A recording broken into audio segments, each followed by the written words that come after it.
At the end of your life, you will become everybody you've ever encountered. That would be your life review.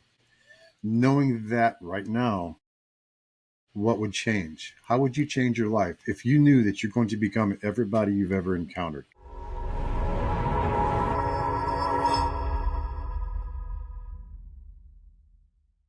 Welcome to the Light True Our podcast. Today's guest is Randall Smith. Randall, welcome. Thank you. Thank you, Tyler. Let's jump into the incident. I was 6 years old. My dad has me go around with him to just kind of hang out with him, and he did a lot of cars. So we went over to a friend at his house to work on a vehicle, and they got the car started and got it going, and everything was going well, I guess. It was a 2-car garage, and they were standing at the walk-in door. I was inside the garage behind the car, not really knowing. I mean, I was just playing around with stuff. So they were in the walk-in door, so they got fresh air, and I didn't get any air. Like I said, I really wasn't paying much attention to it. So I'm in the back of the car playing with something or another. I remember getting dizzy, and I went out, and as soon as I passed out, I busted my head open on the bumper, and then I went immediately to the light. I was greeted by 2 shimmering beings, and they escorted me to different places throughout the experience that I had. I went to Crystal Cities, down the streets.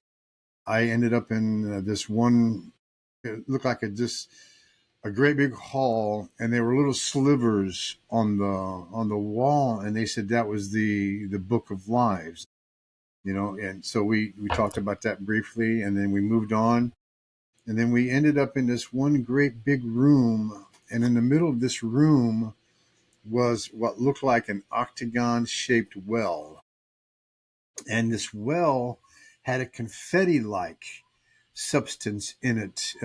It wasn't a liquid or anything like that. It was like confetti.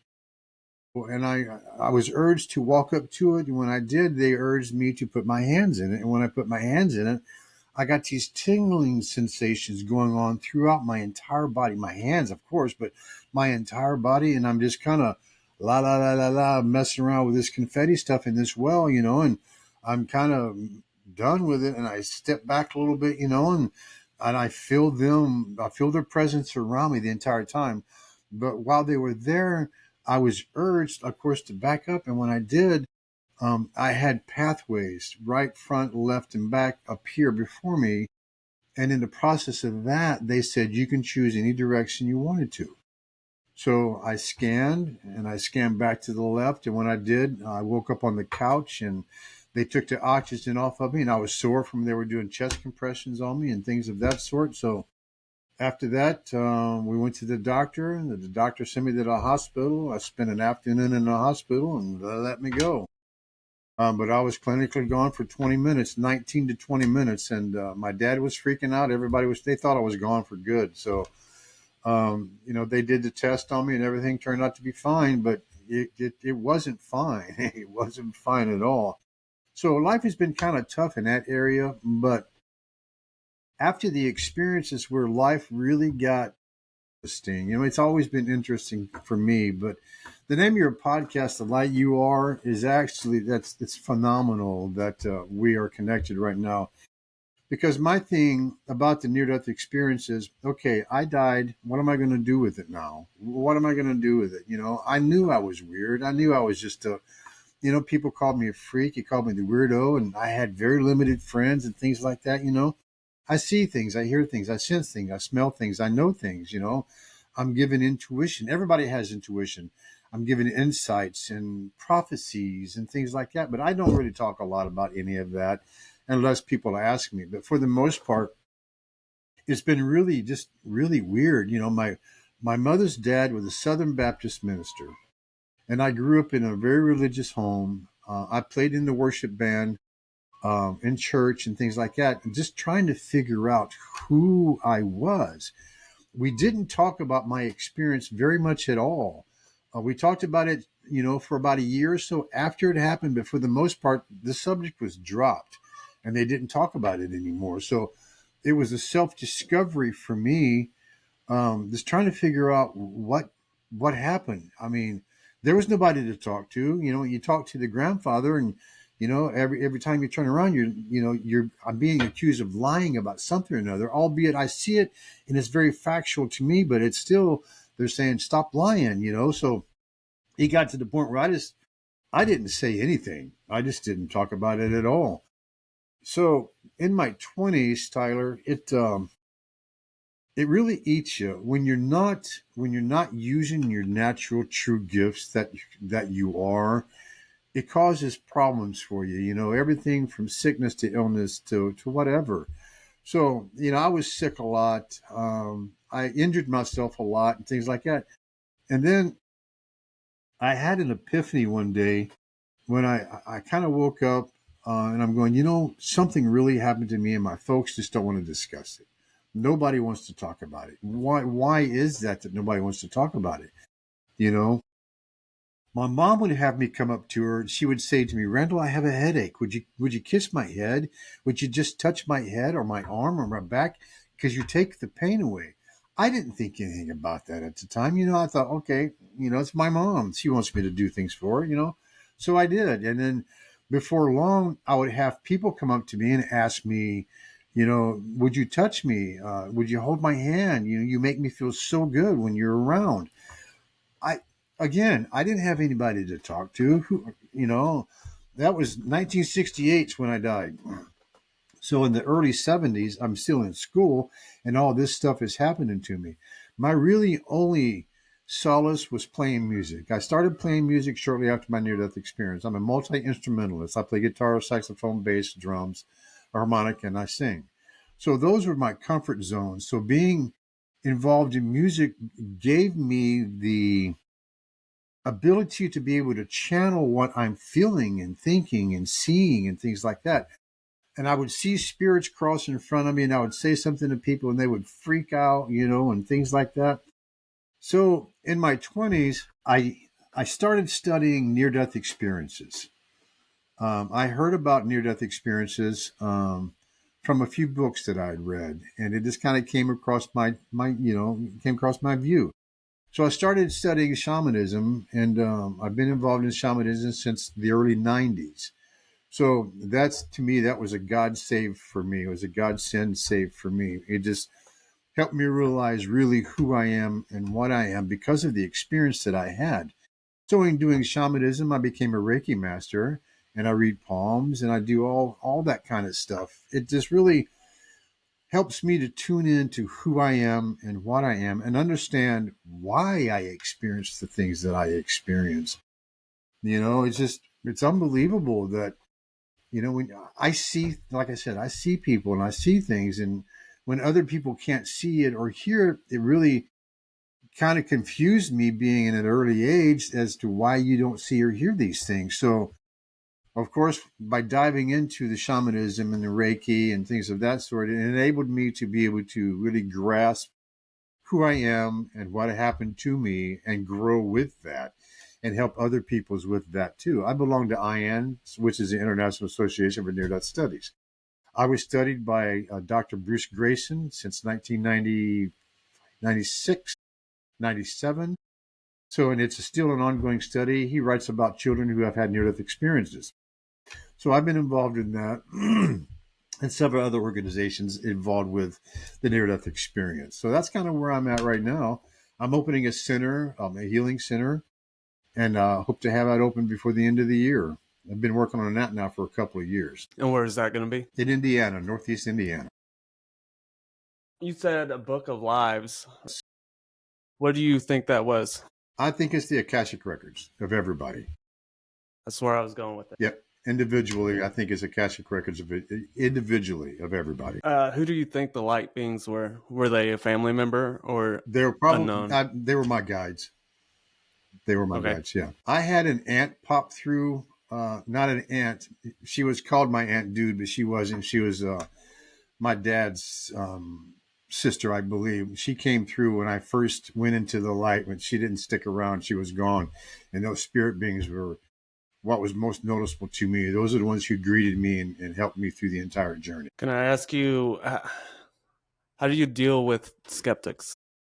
Well, typically, everybody's skeptical at some point or another, and I usually ask for something to come through for them, just to quench the naysayers.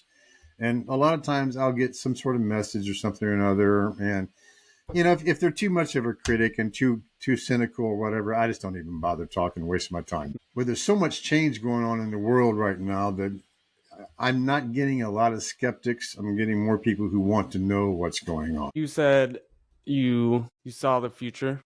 No, I did not see the future. No, they didn't show me any You got future. premonitions.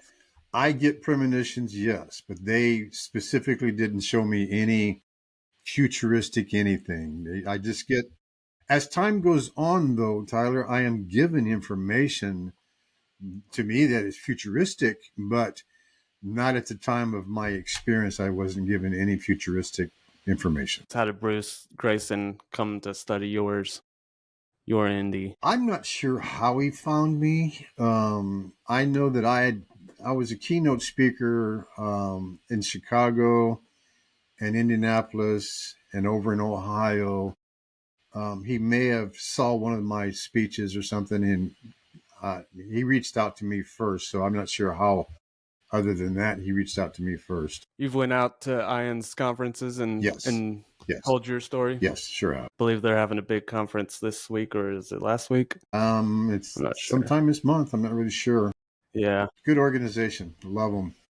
Love them. For me, growing up, again, it was not having anybody to talk to. Just there wasn't anybody. And when you did talk to people, of course, they're all skeptical and naysayers and doubters. But, you try to prove a point, but it gets to the point you get so tired of doing that, you just don't want to do it anymore. It's coming to more of a light these days with the internet. It most definitely is. And I would say nowadays there's more people being resuscitated to tell a story. Absolutely. And then alongside the internet. Yeah, exactly.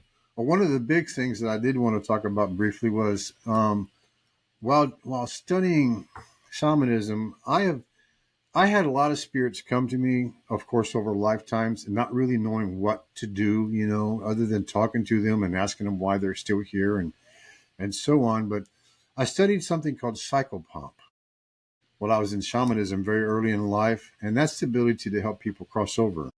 And that is what I really thoroughly love to do. When I get calls daily about hauntings, from houses to hotels to businesses to funeral homes to whatever. So they'll call me and have me come over, and then I'll help.